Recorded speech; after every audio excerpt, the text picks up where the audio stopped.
السلام علیکم ورحمۃ اللہ وبرکاتہ۔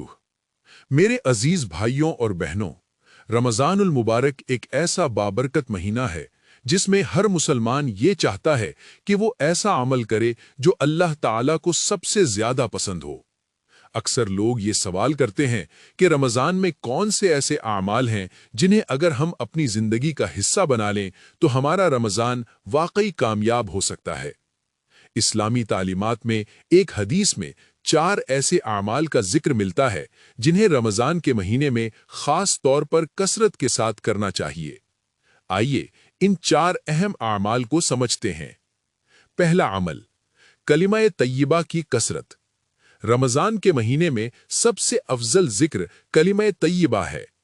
لا الہ الا اللہ محمد الرسول اللہ۔ اس کلمے کا ورد انسان کے ایمان کو مضبوط کرتا ہے اور اللہ تعالیٰ کی رضا حاصل کرنے کا بہترین ذریعہ بنتا ہے۔ اس لیے کوشش کریں کہ چلتے پھرتے، اٹھتے بیٹھتے اور فارغ اوقات میں کلمہ طیبہ کا زیادہ سے زیادہ ذکر کریں۔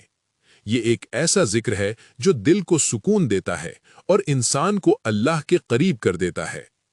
دوسرا عمل، استغفار کی کثرت۔ انسان خطا کا پتلا ہے اور ہم سے دن رات بہت سی غلطیاں ہو جاتی ہیں، لیکن اللہ تعالیٰ کی رحمت بہت وسیع ہے۔ وہ اپنے بندوں کو معاف کرنا پسند کرتا ہے۔ اسی لیے رمضان کے مہینے میں زیادہ سے زیادہ استغفار کرنا چاہیے۔ مثلا استغفر اللہ ربی من کل ذنب و اتوب الیہ، یا صرف استغفر اللہ بھی پڑھا جا سکتا ہے۔ جب بندہ سچے دل سے استغفار کرتا ہے تو اللہ تعالیٰ اس کے گناہوں کو معاف فرما دیتا ہے اور اس کی زندگی میں برکت عطا فرماتا ہے۔ تیسرا عمل، جنت کی دعا کرنا۔ رمضان کا مہینہ وہ مبارک وقت ہے جس میں اللہ تعالیٰ اپنے بندوں پر خاص رحمتیں نازل فرماتا ہے۔ اس مہینے میں جنت کے دروازے کھول دیے جاتے ہیں اور نیکیوں کا اجر کئی گنا بڑھا دیا جاتا ہے۔ اس لیے ہمیں چاہیے کہ اللہ تعالیٰ سے دل سے دعا کریں کہ وہ ہمیں جنت نصیب فرمائے۔ ہم دعا کریں، اے اللہ ہمیں جنت الفردوس عطا فرما اور اپنی رضا نصیب فرما۔ چوتھا عمل، جہنم کی آگ سے پناہ مانگنا۔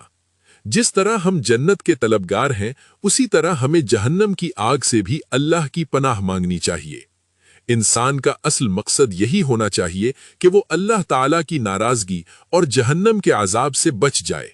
ہمیں دعا کرنی چاہیے، اللہم اجرنا من النار، اے اللہ ہمیں جہنم کی آگ سے محفوظ فرما۔ اپنے لیے بھی دعا کریں، اپنے والدین کے لیے دعا کریں، اپنے بچوں کے لیے اور پوری امت مسلمہ کے لیے دعا کریں۔ خلاصہ، تو رمضان کے مہینے میں ان 4 اعمال کو اپنی زندگی کا حصہ بنانے کی کوشش کریں۔ نمبر 1، کلمہ طیبہ کی کثرت۔ نمبر 2، استغفار کی کثرت۔ نمبر 3، اللہ سے جنت کی دعا۔ نمبر 4، جہنم کی آگ سے پناہ مانگنا۔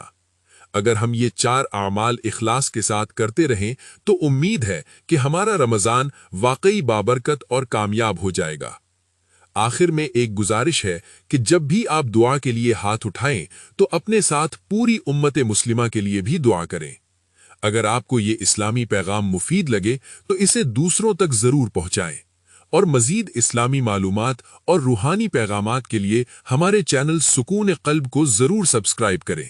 اللہ تعالی ہم سب کے روزے، عبادتیں اور دعائیں قبول فرمائے۔ آمین۔ السلام علیکم ورحمۃ اللہ وبرکاتہ۔